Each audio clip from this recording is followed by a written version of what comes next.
Bismillahirrahmanirrahim. Assalamualaikum warahmatullahi wabarakatuh. Saya Nur Afni Oktavia, NIM 0301191022. Saya dari PAI 3 Stambu 2019, Universitas Islam Negeri Sumatera Utara, Medan. Di sini saya akan menjelaskan salah satu materi sejarah kebudayaan Islam di kelas 11 tentang peradaban Islam pada masa Daulah Utsmani. Nah, Daulah Utsmani merupakan salah satu kerajaan besar yang beribu kota di Istanbul, Turki. Termasuk salah satu kerajaan besar pasca runtuhnya Daulah Abbasiyah di Baghdad. Nah, dua di antaranya adalah kerajaan Mughal atau yang disebut atau biasa disebut dengan Daulah Mughal dan Daulah Syafawi. Daulah Utsmani pernah berjaya karena bisa menaklukkan Bizantium pada tahun 1453 Masehi. Nah, saat itu hal itu merupakan hal sangat penting dalam perkembangan wilayah Islam. Kemudian Daulah Utsmani berdiri cukup lama, kurang lebih 6 abad lamanya, dan wilayah kekuasaannya itu meliputi Eropa, Afrika, dan juga Asia. Jadi bisa dikatakan mereka menguasai 3 benua. Nah, puncak kejayaan Daulah Utsmani itu terletak pada masa kekuasaan Sultan Sulaiman I. Sejarah berdirinya Daulah Utsmani.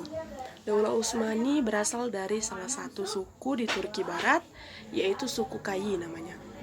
Nah, pada saat itu ada pemimpin pasukan yang bernama Genghis Khan ingin melakukan agresi wilayah di kediaman suku Kayi tersebut. Nah, Sulaiman Shah selaku pemimpin suku Kayi tadi merasa ketakutan dan meminta perlindungan kepada penguasa Transoksania yang bernama Jalaluddin bin Khawarizmi. Namun pada akhirnya Transoksania berhasil dikuasai oleh tentara Mongol. Tak lama setelah itu Sulaiman Shah mengajak anggotanya untuk melakukan perjalanan ke Kurdistan dan ke Azerbaijan. Namun di dalam perjalanan menuju wilayah Syam, mereka terhalang oleh bentangan sungai yang luas, yaitu sungai Eufrat. Nah, ketika menyeberangi sungai Eufrat, Sulaiman Shah terbawa oleh arus sungai dan akhirnya meninggal dunia. Ia meninggalkan 4 orang putra yang bernama Dandan, Sangkurtakin, Togday, dan Ertogrul.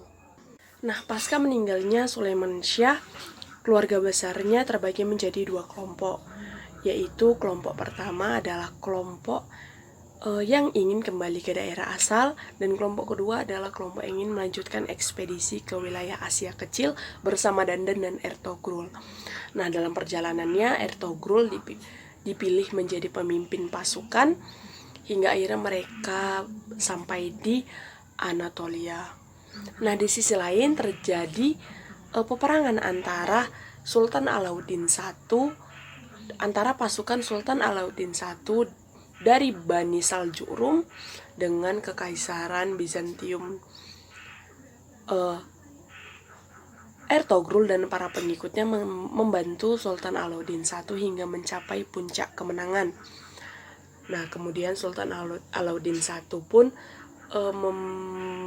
mengucapkan terima kasih dan memberikan hadiah kepada Ertogrul dan pasukannya berupa daerah di pegunungan Armenia dan lembah Saguta di sepanjang sungai Sakarya. Nah, selanjutnya Ertogrul dan para pengikutnya diperintahkan oleh Sultan Alauddin I untuk menaklukkan dan menguasai daerah pesisir Laut Hitam dari Prusa hingga Eskişehir. Sultan Alauddin I memberikan gelar kepada Ertogrul dan pasukannya dengan nama Muqaddimah Sultan atau tentara pelopor Sultan. Kemudian pada tahun 1288 Masehi, Ertogrul meninggal dunia. Oleh Alauddin I diangkatlah putra Ertogrul yang bernama Utsman menggantikan Ertogrul. Dan Alauddin I juga memberinya gelar Bey pada si Utsman tadi, serta mereka dapat wilayah kekuasaan yang luas dan dapat memakai mata uang sendiri. Nah, selanjutnya pada tahun 1299 Masehi, Muhammad Ghazan, Han dari Mongol menyerang Saljuk Rum. Nah, tetapi serangan itu bisa digagalkan oleh Utsman. Nah, tak berapa lama setelah peristiwa itu, Sultan Alauddin I meninggal dunia. Sementara Sultan Alauddin I tidak memiliki putra yang pantas menggantikan kedudukannya. Nah, oleh karena itu Utsman pun menggantikan kedudukannya dan dari dukungan penuh oleh rakyat.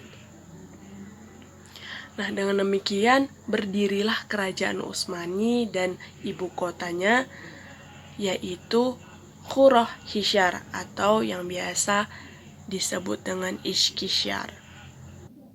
Nah, masuk kepada materi selanjutnya yaitu strategi dan kebijakan Daulah Utsmani. Dimulai dari Utsman, yaitu kekuasaannya pada tahun 699 sampai 726 Hijriah atau 1299 sampai 1326 Masehi. Nah, dia adalah pendiri Daulah Utsmani yang telah disebutkan tadi, yang mencanangkan kerajaan yang dibangun atas sendi-sendi persatuan suku Turki. Utsman adalah seorang yang sangat pemberani, mukhlis, adil, dan bijaksana. Dengan sifat-sifat yang terpuji yang dimilikinya, tentunya menjadi kebanggaan bagi masyarakat dan pengikutnya. Utsman membangun tentara yang berjuang tanpa pamrih, semua atas dasar karena Allah Subhanahu wa Ta'ala. Nah, Utsman meninggal dengan meninggalkan wilayah yang sangat luas, yakni lebih dari 16.000 km persegi. Sebagai daulah yang baru dibangun, pada masa kekuasaannya berhasil membebaskan kota Bursa di tepi laut Marmara. Kemudian yang kedua adalah Orhan. Masa kekuasaan yaitu pada tahun 1326 sampai 1360 Masehi. Nah, menggantikan kedudukan ayahandanya, Orhan memindahkan kerajaan dari Quraisy ke Bursa. Pada masa kekuasaannya bergabunglah wilayah Turkeman, kemudian perluasan wilayah dilanjutkan ke Nicaya, yaitu pada tahun 1331 Hijriah. Kemudian ada Nikomedia 1337, Skutari 1338, ia juga bisa mengontrol wilayah Teluk Edremit. Nah, Orhan berhasil mendirikan jabatan Shar Azam, yaitu Perdana Menteri. Jabatan tersebut diberikan pada adiknya, yaitu Alauddin. Tentara di era Orhan dibentuk dengan sistem yang sangat rapi dan teratur. Ia juga membentuk tentara khusus dengan nama Inkisharia atau Jenisari atau Yenitashari. Selanjutnya adalah kemajuan peradaban pada masa di Daulah Utsmani. Nah, berikut ini adalah beberapa penguasa Daulah Utsmani yang membawa ke puncak kemajuan atau puncak kejayaan. Yang pertama adalah Muhammad I, yaitu masa kekuasaan tahun 817 sampai 824 Hijriah. Sebagai penguasa, strategi Muhammad I adalah menjalin hubungan diplomatik dengan para penguasa Bizantium dan Venesia. Nah, dengan maksud agar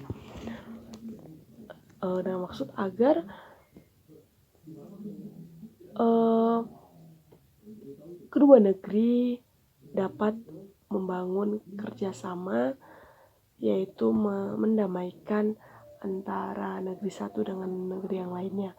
Muhammad adalah sosok yang sangat dicintai dan ia sangat banyak memiliki ilmu pengetahuan, mencintai fuqaha, termasuk alasan memindahkan ibu kota dari Adrianople ke Busra. Kemudian karena Busra juga sering disebut sebagai kota para fuqaha. Nah, selain itu Sultan Mahmud I hadir pada waktu yang tepat di saat rakyat mendapat seseorang penguasa yang sesuai dengan harapan, namun Allah berkehendak lain. Pada tahun 824 Hijriah, Sultan Mahmud I meninggal dunia di kota Umma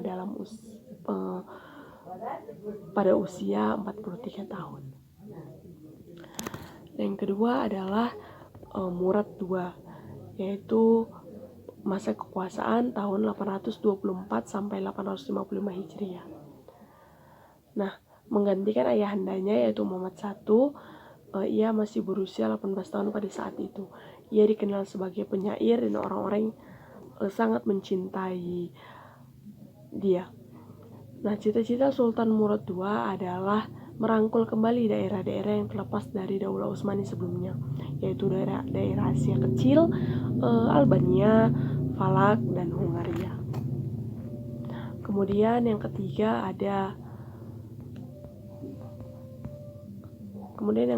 ada Muhammad II atau yang memiliki gelar Al-Fatih. Tahun kekuasaan yaitu tahun 855 sampai 884 Hijriah. Al-Fatih adalah gelar kebanggaan beliau karena ia berhasil menaklukkan Konstantinopel. Muhammad Al-Fatih atau Abu Al-Hayrat diangkat menjadi pimpinan Daulah Utsmani ketika itu baru berumur 22 tahun. Nah, Muhammad Al-Fatih berusaha membangkitkan kembali sejarah umat Islam sampai dapat menaklukkan Konstantinopel sebagai ibu kota Bizantium. Nah, sejak beliau Muhammad Al-Fatih sudah dididik oleh ulama-ulama Rabbani. Di antara gurunya adalah Muhammad bin Hamzah al-Dimashqi. Beliau lebih populer dengan sebutan Syekh Samsuddin. Nah, di antara gurunya lagi adalah Syekh Ahmad bin Ismail al-Hurani.